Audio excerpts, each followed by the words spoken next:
আপনার বলেন তো, আপন ভাই বোনদের ভিতরে কি বিবাহ বন্ধন জায়েজ আছে? আপনারা বলেন জায়েজ আছে?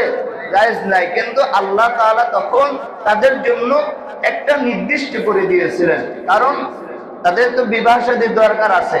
তাহলে আমরা কোথেকে আসি? কি বলেন? তাদের বিবাহ শাদীর দরকার আছে না? এজন্য আল্লাহ সিস্টেম করলেন, আম্মা জানের পেটে দুইজন করে সন্তান দিলেন। হাবিলের সাথে একজন বোন, কাবিলের সাথে একজন বোন, দুই ভাই দুই বোন। এবার প্রথম বছর কাবিল এবং তার বোন, দ্বিতীয় বছর হাবিল এবং তার বোন।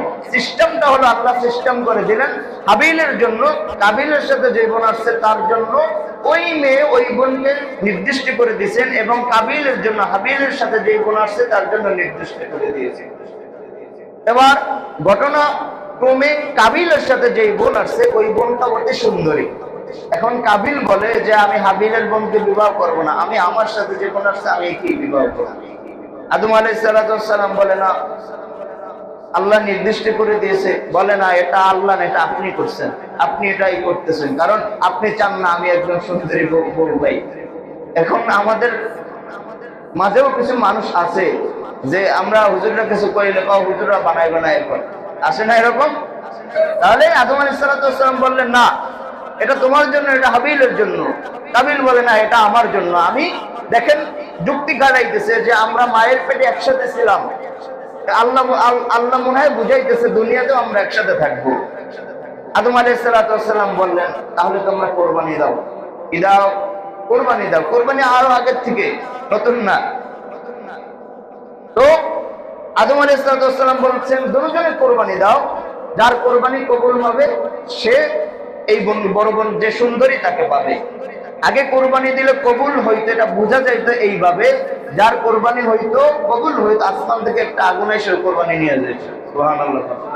ওই সিস্টেমটা যদি থাকতো তাহলে এখন বোঝা যেত কার কোরবানি কবুল হয় আর কার কোরবানি কি হয় না, কবুল হয় না। যাই হোক, ঘটনাক্রমে হাবিলের অন্তরে তাকওয়া ছিল।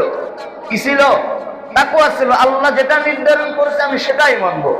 কিন্তু কাবিলের অন্তরে কি ছিল না? তাকওয়া ছিল না। তারা দুজনে কোরবানি দিলে, কোরবানি দেওয়ার পরে হাবিলের কোরবানি কবুল হলো, কিন্তু কাবিলের কোরবানি কি হইল না? কবুল হইল না। এখন কাবিল বলে আমি তোর মাইরা ফেলাম। কি ফেলামো?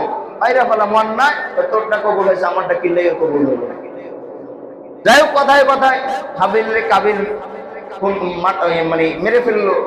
এখন মারার পরে তারপরে তার একটা অনুশোচনা আসছে, হাই হাই আমি আমার ভাইরে মাইলা ফেলাইলাম। কোন কোন বর্ণনায় আসছে কাবিল তার ছোট ভাইয়ের লাশ কাঁধে নিয়ে 1 বছর পর্যন্ত ঘুরছে, কিভাবে আমার ভাইকে আমি কেন মারলাম, আমার ভাইকে এখন আমি কি করব। কারণ তখন এর আগে কোনো মানুষ কি করে নাই, মারা যায় নাই। কোনো মানুষ কি করে নাই, মারা যায় নাই। কিভাবে দাফন করব, কিভাবে জানাজা পড়াবো, কিভাবে কাফন করাবো জানতো না। ছোট ভাইয়ের লাশ কাঁধে করে 1 বছর পর্যন্ত ঘুরে ঘুরে আর কান্দে, হায় হায় আমি আমার ভাইকে কেন মারলাম, আমার ভাই যে নড়াচড়া করে না, আমার ভাই আমার সাথে কথা বলে না, আমি কিভাবে বাবার সামনে যাব, আমি কিভাবে আমার পরিবারের সঙ্গে মিশবো, হায় হায় আমি আমার ভাইকে কেন মেরে ফেললাম। কাবিল আবার হাবিলের লাশ নিয়ে একটা পাহাড়ি অঞ্চলে আপনার সায়াদার গাছের নিচে বসলেন। এবার আল্লাহ তাআলা তার বন্ধু হাবিব আদম আলাইহিস সালামকে ডাক দিয়া বলে, বন্ধু কাবিল তো হাবিলরে মাইরা ফলাইছে, এবার দাফন করবে কিভাবে জানে না। আল্লাহ তাআলা রাব্বুল আলামিন বলে, আমি একটা কাঠ পাঠাইলাম আর একটা মৃত কাঠ নিয়া। সুবহানাল্লাহ বলেন। কাবিল ছোট ভাইয়ের লাশ সামনে নিয়ে একদিকে তাকায়া ধ্যানে পড়ে কাঁদতেছে আর মনে মনে ভাবতেছে, আমার ভাইকে আমি কেন মারলাম, আমার ভাইয়ের উপরে আমি কেন এই জুলুমটা করলাম, এবার কিভাবে আমার ভাইকে আমি দাফন করব। নজর করে দেখতেছে একটা কাক আর একটা মৃত কাক, চিনেন নি? কাউয়া চিনেন? কাক আর একটা মৃত কাককে নিয়ে আসছেন। এবার ওই কাক আল্লাহ তাআলার হুকুমে, আল্লাহ তাআলার আদেশে জ্যান্ত কাক পা দিয়ে মাটি গর্ত কইরা ওই মৃত কাকটাকে ওই গর্তের ভিতরে দিয়া উপরে মাটি দিয়ে ঢেকে দিয়েছে। এই জন্য পৃথিবীর সর্বপ্রথম কবর খনন করছে কাক। কিসে? কাকে? পৃথিবীর সর্বপ্রথম কবর খনন করছে কিসে? কাকে? তো ওই কাকে ঢাকার পরে আদম আপনার কাবিল বলতেছে হায় হায়, এই কাকের মতো মাথার জ্ঞানও আমার মাথায় নাই। কাকের মাথায় যেই বুদ্ধি আছে, যেই জ্ঞান আছে, আমি কাবিলের মাথায় এই জ্ঞান নাই। তাহলে এই কথা দ্বারা, এই ঘটনাটা বুঝাইতে চাইলাম যে যার অন্তরে তাকওয়া থাকে, আল্লাহ তার কুরবানি, সকল প্রকার কুরবানি আল্লাহ কবুল করে নাই। এজন্য কুরবানি যে খালি পশু প্রাণী জবাই করা না, সব দিকে কোরবানি আছে, ইবাদতের দিকে কোরবানি আছে, চেষ্টার দিকে কোরবানি আছে। এজন্য আমরা সব কিছু করব কার জন্য?